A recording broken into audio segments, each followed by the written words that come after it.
movement natin. And then, you have the projection of the preacher. The projection of the preacher, eto na yung use of your voice. Alam natin kapatid, the voice is the number one tool if you want to create interest or if you want to bore people. Kaya yan pong ating voice natin, these are materials I've used sa World Teach, anong lesson yun? There's a lesson there. Teaching. Yeah, teaching with style. Alright, teaching with style. And so the human voice is the number one tool for promoting interest or creating boredom in preaching. So dito po sa projection, kasama po dyan yung ating pitch, the highness or the lowness of our voice. Kasama din po dyan yung ating power, meaning the volume when we speak. May mga pastors po hindi na kailangan ng microphone kasi po napakalakas na ng boses. Minsan pag may microphone pa, masyadong overpowering yung kanilang boses. Minsan yung feeling ng mga tao parang nalilipad na sila, no? So sobrang lakas ng boses ng pastor. Kaya you need to modulate your voice. Kaya iisipin mo, mic test, hanggang saan ba kung pasigaw ka? And then of course, that includes the pacing, the proper pacing. Yung bilis ng pagsasalita. You know, there are certain portions in your sermon where you rapid fire yung mga words. May portion naman na talaga namang dinadahan-dahan mo. Halos pabulong ang iyong pagsasalita. Kasi friends, yung tatlo na yan, yung volume mo, yung pitch, and your rate, kung yung volume mo is too soft, and then your pitch is too low, and then your rate is too slow, then friends, that is what Bruce calls the borders of boredom. Yan yung tinatawag na borders of boredom. Kahit na yung topic mo, second coming, mabubor yung tao. Kahit na rapture yung topic, aantukin yung tao. Kasi nga, too soft, too low, and too slow. But hindi ka makapag-project, possibly because you're intimidated. But hindi ka makasigaw, possibly because you're inhibited. So kailangan mo, you need to clear your minds of all of this. Now, obviously, kung nagsisimula ka pala mag-preach, medyo naninibago ka pa siyempre, but you need to overcome all of this. Kailangan yung volume mo, medyo nagwe-wave, may pataas, may pasigaw, may pabulong. During the preaching, meron kang proper pitch, may high, may low, and then yung rate mo, may mabilis, mayroong mabagal na pagsasalita. Sometimes, you know, sa Toronto, when I drive, tapos malayo pa yung church, sometimes 30 minutes to 45 minutes driving, ang ginagawa ko rin, record ko yung aking sermon. So I record my sermon, babasahin ko yung sermon ko, nasa manuscript, tapos ito may Bluetooth ito, nakakonect sa car ko, so I just listen to myself. While driving, pinapakinggan ko yung sarili ko, and then I would notice, teka muna, kailangan yung portion yan, pasigaw yan. Etong portion to, pabulong to dito. Bibilisan ko to dito banda. Dito hihinaan ko to. Yun, ini-imagine mo na. You try to imagine yourself preaching before the people. And so yan, yung tatlo. And then pang-apat, of course, is the use of pause. The power of pause. Hindi naman kailangan parating may sinasabi ka.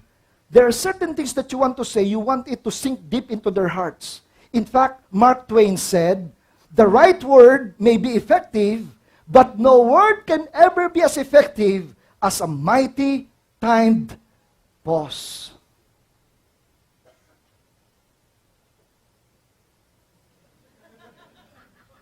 Pause. All right. And then, of course, is yung pronunciation. May mali dito sa word na pronunciation. Anong mali dyan? Aha, walang O dapat yan. Pronoun lang, hindi pronoun. Pronunciation. Friends, kung mag-i-English na rin lang tayo, ayusin na natin. I mean, let's continue to improve. I'm sure, hindi naman tayo, after 7 years, how I wish I have the Canadian twang. Hindi. Pinoy na Pinoy. Bisaya kaayo, the way I speak in English. You know, when I speak in Tagalog, people would say, you're not a Tagalog, are you? And I'll tell them, yeah, I grew up in Cebu. Pag nagsibuano ako, people would say, you're not a Cebuano, are you? Yeah, I was born in Manila. Both ways, hilaw. But when I speak in English, people would ask, from what state did you come from? Aba.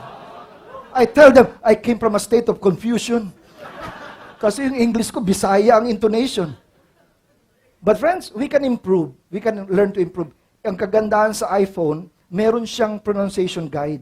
Okay, you just type the word and then Ganyan palang pag-pronounce, North American pronunciation. Alright? Hindi ako binayaran ng iPhone, pero at least yan yung we can learn from. Alright, and then number 6 is the practice of the preacher. The practice of the preacher.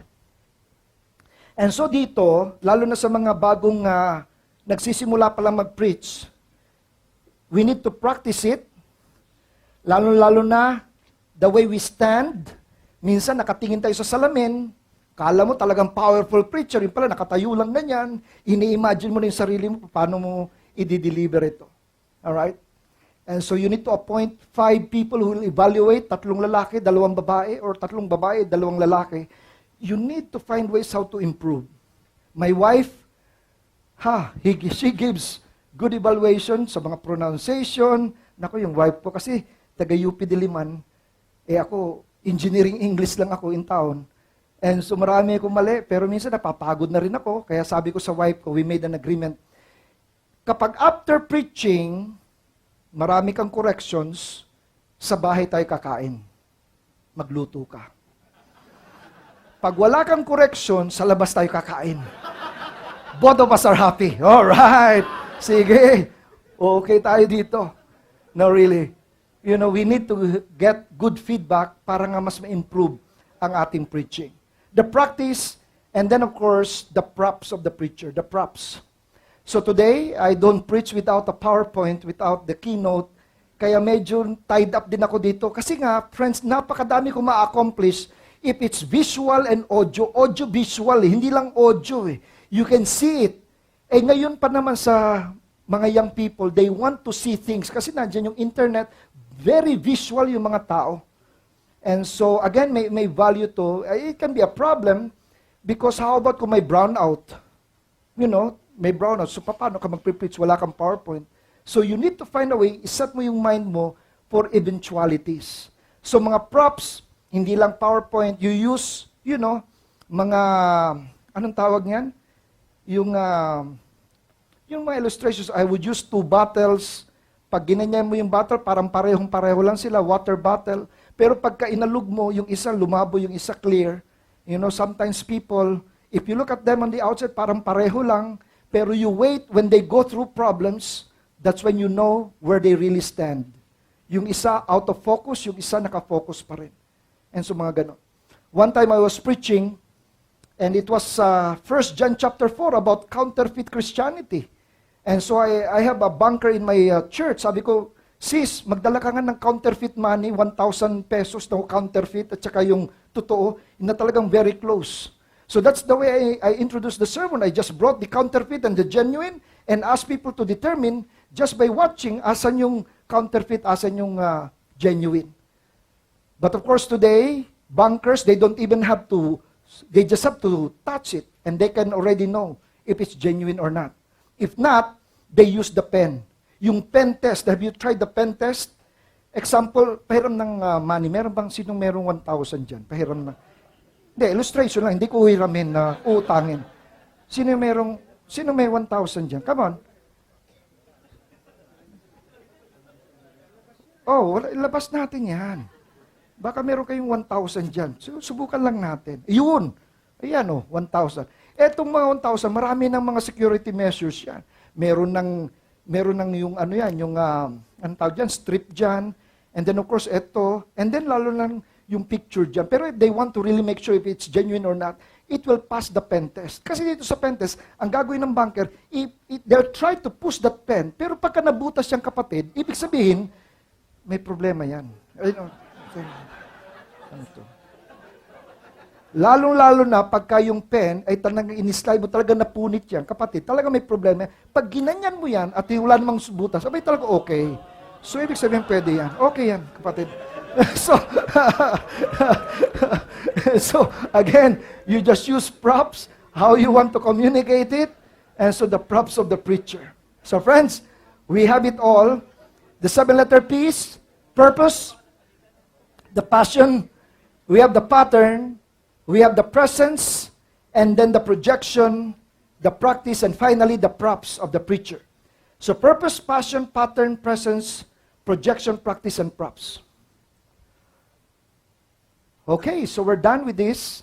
The last item, and then we can just, go home and then take our snacks. If there are questions, by the way, we are willing to entertain questions. Questions na clarification of the seminar, okay? Huwag yung mga exegetical questions na, that's for you to solve. And what we're here for is to show you the big picture. So dito, as we've said, the preacher is like a tightrope walker. Nandyan na yung biblical on one side, contemporary on the other side, exegetical investigation, and then of course, exegetical investigation, the 7-letter R's. So through these 7-letter R's, you can determine the original intention of the author. Dak ba or rabbit ang kanyang drawing? Sa contemporary, theological reflection, the 7-letter D's. And so here, define, determine, decide, design, discover, develop, and devote. So you were able to write the sermon manuscript, but the sermon manuscript is not yet the sermon. You have to stand behind the pulpit, at ito na po yung homiletical presentation. When you stand behind the pulpit, then friends, that's when you need to take note of the purpose of the preacher, the passion, the pattern, the presence, projection, practice, and the props. So brothers and sisters, this is the full picture of the Apollos project from beginning to end. How do you study the passage and then how do you preach that passage? So nandito na po ang we want to be accurate and then adequate. Accurate in our study but adequate in our delivery.